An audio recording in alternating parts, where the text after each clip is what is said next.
नमस्कार दोस्तों, मैं किशोर जैन। आज एक इम्पॉर्टेंट टॉपिक बात करेंगे कि आजकल हम पेपर में, न्यूज़ में सब देखते हैं कि 50 लाख का गबन कर दिया, उसने मान लेके फ्रॉड कर दिया, चीटिंग कर दी, उसने 2% 3% 5% कमीशन देंगे बोल के पैसा ले लिया और लाखों करोड़ों का गबन कर लिया। ये रोज़ सुनते हैं और आज सुनते हैं, फिर 1 महीने के बाद वापस नई खबर आएगी, फिर दूसरा कोई होगा, कोई फ्रेंचाइजी के ऑफर पे पैसा ले लेता है और फ्रेंचाइजी ना खोल के वो पैसा गबन कर लेता है। तो मतलब ऐसे बिजनेस करने के आइडियाज़ कर करके खाली पैसा, मतलब बिजनेस करना नहीं, उनको खाली फ्रॉड करना है, पैसे का गबन करना है। ये इंसिडेंट बहुत हो रही है। इससे क्या होता है कि जो बिज़नेस करना चाहते हैं, जो ट्रस्ट करके बिज़नेस में इन्वेस्ट करना चाहते हैं और नहीं पूछा, उनको भी ट्रस्ट नहीं होता है। ऐसे कई अपॉर्चुनिटीज आते हैं अपने पास, जिसको हम इन फ्रॉड की वजह से ट्रस्ट नहीं करते और हमारे हाथ से इनकम अपॉर्चुनिटी छूट जाती है। तो ये सही सही बात नहीं है। और ये बार बार क्यों होता है? क्योंकि इन पर स्ट्रिक्ट एक्शन नहीं लिया जाता है। ये हमारे देश भारत में ही ज़्यादा होता है, बाकी बाकी देशों में, दुबई में वगैरह नहीं होता है, क्योंकि वहाँ स्ट्रिक्ट एक्शन है। अगर आपने किसी का पैसा गबन किया है तो वहाँ स्ट्रिक्ट एक्शन है, उनका जीना आराम हो जाएगा, दूसरा कोई बंदा फ्रॉड करने की सोचेगा भी नहीं।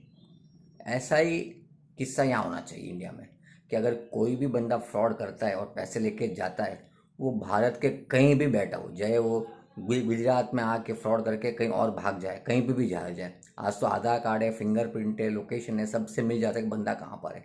तो उसके उसके परिवार की जेन्युइन, जो भी उसके परिवार में उसके रिलेशन के साथ है, उन सब का जीना हराम करना चाहिए, उनको रोड पे लाना चाहिए, उनकी एक एक प्रॉपर्टी को जब्त करके उसको बेच के इन्वेस्टर का पैसा देना चाहिए। अगर ये ट्रस्ट बॉन्ड होगा तो कोई भी फ्रॉड करने की सोचेगा ही नहीं।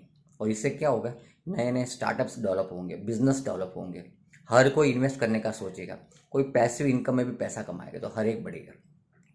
ये बात सही है। अगर हम अपना इकोनॉमिक ग्रोथ करना चाहते हैं तो इन्वेस्टर को भरोसा होना चाहिए, कोई भी बिजनेसमैन फ्रॉड करने की सोचनी नहीं चाहिए, ऐसा कानून होना चाहिए, 100% होना चाहिए। कोई भी इन्वेस्टर का भाई 50,000 छोटी से छोटी रकम हो, वो फ्रॉड में नहीं जाए। इतनी आसानी से कैसे फ्रॉड कर लेते हैं, ये मैं समझ में नहीं आता। इतना कानून होते हुए, हमारा संविधान होते हुए, पुलिस होते हुए, वकील, कोर्ट, जज, सब कुछ होते हुए, ये आसानी से फ्रॉड क्यों कर जाते? क्यों? उनको पता है कि मेरे से पहले 2 महीने पहले किसी ने फ्रॉड किया था लाखों करोड़ों का, उस पर आज भी कुछ नहीं हुआ है। वो एंजॉय कर रहा है, मजा कर रहा है। तो ऐसे इसलिए वो फ्रॉड करते हैं, क्योंकि अगर एक को सज़ा मिल जाएगी, उसकी पनिशमेंट सबको दिख जाएगी, तो ये फ्रॉड नहीं होंगे। और साइबर फ्रॉड भी ऐसा ही है। अगर साइबर फ्रॉड तो कुछ भी लोकेशन से मिलता है, उनको ऐसी पनिशमेंट मिलनी चाहिए, उनके पास कुछ भी नहीं होना चाहिए, वो रोड पे आना चाहिए। अगर ऐसी पनिशमेंट मिलेगी तो एक भी पैसा फ्रॉड नहीं होगा और इन्वेस्टमेंट सही जगह लगेगा।